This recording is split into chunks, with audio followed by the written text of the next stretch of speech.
God says to him, take your son, your only son, whom you love, and go and offer him as a sacrifice. I do think it's important anytime this story is brought up to point out God was speaking the language of that ancient, Near Eastern world, which was accustomed to child sacrifice.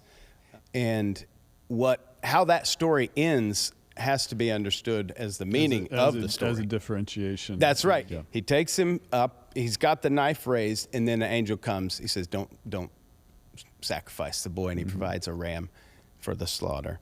And what is held together as, I think, the principle and through line from that moment on about what this faith would look like, and the people that God was going to form of his descendants, it would be centered on the faith of man and the sacrifice of God.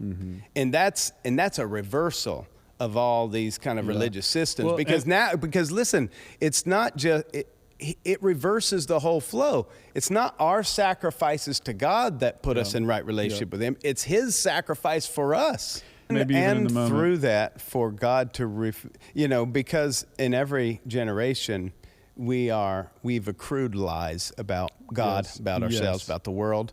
And it was absolutely necessary for him to set up the props of the sacrificial world and then cut it off and to say, this is not what God is like, in fact.